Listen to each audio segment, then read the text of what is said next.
Opa, Joseba eta Zukal herritarrok.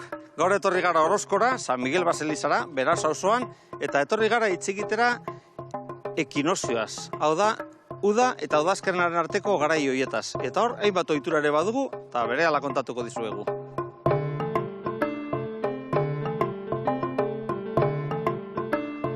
Bueno, ekinozioa da, gaua eta egunaren arteko berdintasuna adierazten duena, ez? Eta urtaro aldaketa. Eta horretarako kristautasunak hartu zuen aginte gehieneko aingerua, goia aingeru bat, San Miguel hartu zuen, indar handikoa. Eta gurean euskal kulturan, zorionez, ez da erdal kulturan bezala, gurea udaren jarraipena da, ez da udaren amaiera bezik eta jarraipena. Horregatik daukagu honen ostean udazkena edo udagoiena, hemengo inguruan udagoiena esaten da. Eta horren markatu zuen, neguaren aurretiko zera, markatu zuen, erromerien amaiera gutxi gora bera, garaien amaiera, eta usta biltzarena. Nekazaritzare arginen arduratzen, orain hartzea besterik ez zegoen. Eta horregatik horren markatzen du inflexio puntu bat, ez? Ikatza egiteko, adibidez Orozkon, burdinola nahiko txongo zen, ez? Ikatza egiteko garaia ere horretan amaitzen zen. Eta ia burdinola gazten ziren prestatzen. Gero San Martin egunean martxan ipintzeko. Hor, errenta gehienak egun horretatik aurrera egiten dira. Ziklo naturala direlako azken finean, ez? Lurrari lotutako zikloak. Eta hainbat gauza. Bestaldere, kanpotiz etozen langile batzuk ere, baditugu teilaginak, ez? Teilerietan lan egiten zirenak.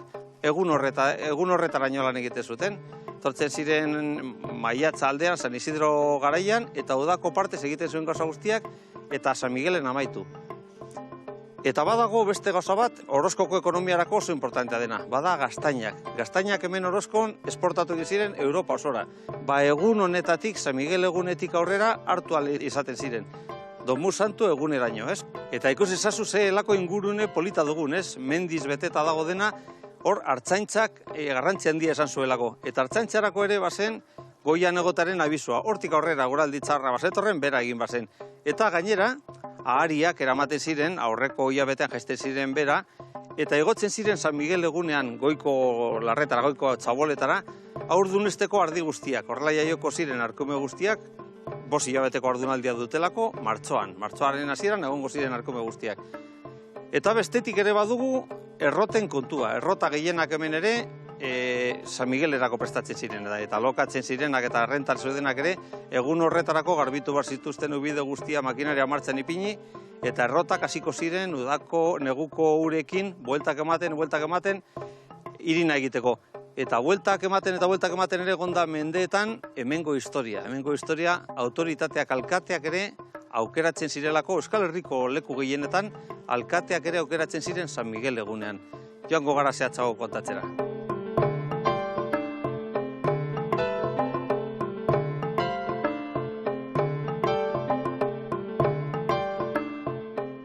Normalean herri guztietan urtero aldatzen ziren autoritateak, ez? Beti egoten ziren bando bi, eta San Miguel egunean elkartu egiten ziren, Elizaren portikoan, eta hor aukeratzen ziren urrengo urteko agintari guztiak. Makillan hor kartzen zuen, horrek erabakitzen zuen. Eta 18. mendean atera zen lege bat, eta horren geroztia urtarrilaren batera pasatu ziren, eta amaitu zen San Miguel egunekoa. Oso polita da, adibidez, Jose Arrue, gure margolari ezagunenak, euskal kulturaren margolari ezagunenak, nola marrastu egin zuen Baseliza honen inguruko irudiak, giza paisaiak, erromeriak eta horrelako guneak, leku puruena zelako beraren txatago euskal kulturan. Eta bien artetik, bada, agintarien maila. Hor garaiko alkateak eta duela mende bateko alkateak eta horrelakoak ikusten ziren. Eta hori da gure kultura, hemen San Miguelen duguna. Hore, Joseba, ondo baino hobeto dakizuzuk, hemen gauzak Orozkon ospatzen direla garrafa limonada batekin. Arruek ere bere kuadroetan ondo irlatzen duena, ez? Gora limonada garrafa, gora Orozko, gora San Miguelak, eta gora Zukal herritarrok. Aupai!